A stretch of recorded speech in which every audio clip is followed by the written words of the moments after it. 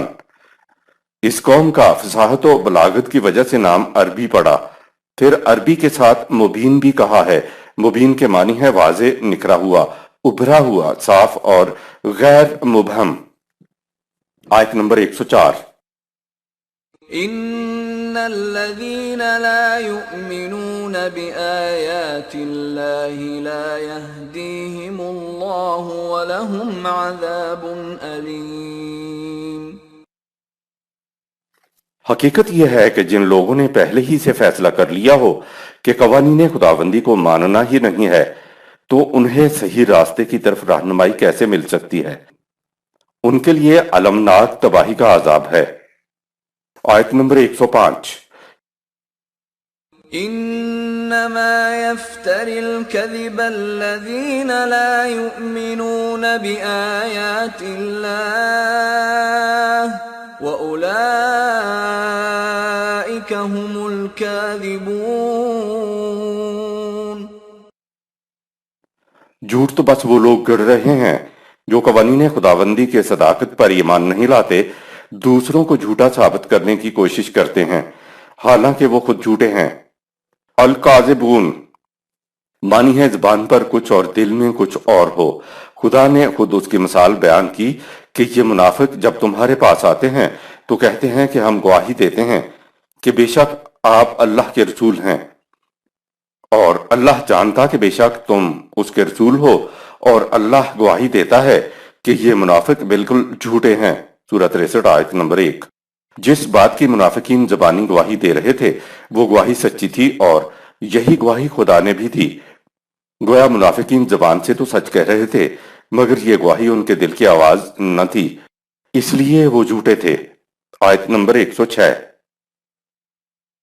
من كفر بالله من بعد إيمانه إلا من أكره وقلبه مطمئن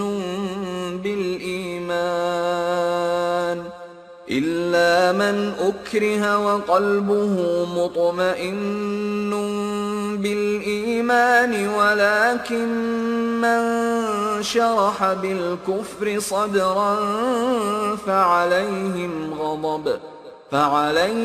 غضب من الله ولهم عذاب عظيم۔ قاذبین کے علاوہ جو ایمان لانے کے بعد قانون خداوندی کا منکر اس انداز میں ہو جائے کہ کفر و انکار کے لیے اپنا دل کھول دے، تو یہی ہیں وہ لوگ جن پر خدا کے قانون مکافات کی روح سے ایسی تباہی آتی ہے کہ ان کا سب کچھ جل کر راکھ کا ڈھیر ہو کر رہ جاتا ہے۔ مگر ہاں، جس شخص سے اس حالت میں جبرن کفر کا کوئی کام کروا لیا جائے کہ اس کا دل اندر سے اطمینان پر مطمئن ہو، تو اس پر کوئی مواخذہ نہیں۔ سینہ کفر کے لیے کھل جائے کا مفہوم، نیز جھوٹ کی مذمت اور سچائی، عزیمت، استقامت اور ثبات کی تعریف۔ کفر اختیار کرنا، ایمان کی راہ اختیار کرنا تو انسان کے اپنے اختیار و ارادے کی بات ہے، جس کو خدا کسی حالت میں بھی سلب نہیں کرتا۔ سب سے پہلے تو یہ تسلیم کر لیا جائے کہ کسی سے جبرن کفر کا کام کروا لیا جائے، جبکہ اس کا دل ایمان پر مطمئن ہو تو مجبوراً ایسا کرنے والے سے مواخذہ تو نہیں ہوگا۔ لیکن یہ بات بھی قابل غور ہے کہ خدا نے سارے قرآن میں تعریف کہیں نہیں کی ہے۔ تعریف کی ہے تو ان لوگوں کی جنہوں نے عزیمت، استقامت اور ثبات کا مظاہرہ کیا ہے۔ ملاحظہ فرمائیں کہ تمہیں کہیں جنگ و قتال، کہیں سامان خورد و نوش کی کمی، کہیں جان و مال کا نقصان اور کہیں کھیت اور باغ اجڑنے کے خوف سے ہم تمہارا امتحان لیں گے، اور ان ثابت قدم رہنے والوں کو فتح و کامرانیوں کی خوشخبری سنا دو، جن کا حال یہ ہے کہ جب ان کو مشکل گھڑی پیش آتی ہے تو اس جد و جہد میں ثابت قدم رہتے ہیں اور مقصد زندگی یعنی نظام خداوندی کے قیام و بقا سے نظر ادھر ادھر نہیں ہٹاتے، اور اپنے دل کو یہ کہہ کر مضبوط کرتے ہیں کہ ہم نے تو اپنے آپ کو قیام خداوندی کے لیے وقف کر رکھا ہے اور جنت کے بدلے میں اپنی جان و مال کو خدا کے ہاتھ بیچا ہوا ہے۔ سورہ 9 آیت 111۔ تو مشکلیں آتی ہیں تو آئیں، ہمارا قدم پھر بھی اسی نصب العین کی طرف اٹھے گا جو خدا کا تجویز کردہ ہے۔ ثابت قدم رہنے والی جماعت مومنین کے یہی وہ لوگ ہیں جو اپنے رب کے نزدیک مستحق ہزار تبریک و تحسین ہیں۔ انہی کے لیے سامان نشو و نما کی فراوانیاں اور لطف و کرم کی بارشیں ہیں، اور یہی وہ لوگ ہیں جو سیدھی راہ پر چلتے ہوئے اپنی منزل مقصود پر یقیناً پہنچ جائیں گے۔ سورہ 2 آیات 155 تا 157۔ خدا نے یہ کہیں نہیں کہا کہ تحسین و آفرین ہو تم پر کہ جھوٹ بول کر جان تو بچا لی۔ خدا نے جھوٹ کی ہر جگہ مذمت کی ہے۔ جو بات سمجھ میں آتی ہے وہ یہ ہے کہ جبرن کسی سے کفر پر مبنی حرکات تو کرائی جا سکتی ہیں، مثلا چند لوگ قابو کر کے کسی کو بت کے سامنے یا بادشاہ کے سامنے جھکا دیں، لیکن زبان سے کفر کی بات کہلوانا ناممکن ہے، کیونکہ یہ انسان کا اپنا اختیار ہے کہ اذیت کے بعد کچھ بولے یا نہ بولے۔ جبرن کسی سے کچھ کہلوایا نہیں جا سکتا۔ آپ یہ کہہ سکتے ہیں کہ وہ اذیت برداشت نہ کر سکا، اس سے بچنے کے لیے کچھ کہہ دیا۔ بات کو یہاں تک ہی رہنے دیں، یہ تو اپنے اپنے ایمان کے درجات ہیں کہ کتنا برداشت کر لیتا ہے اور کہاں چھوڑ دیتا ہے۔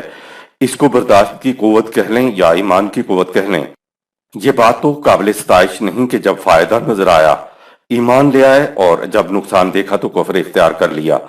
اس کو فائدے یا نقصان کی بات کہا جا سکتا ہے۔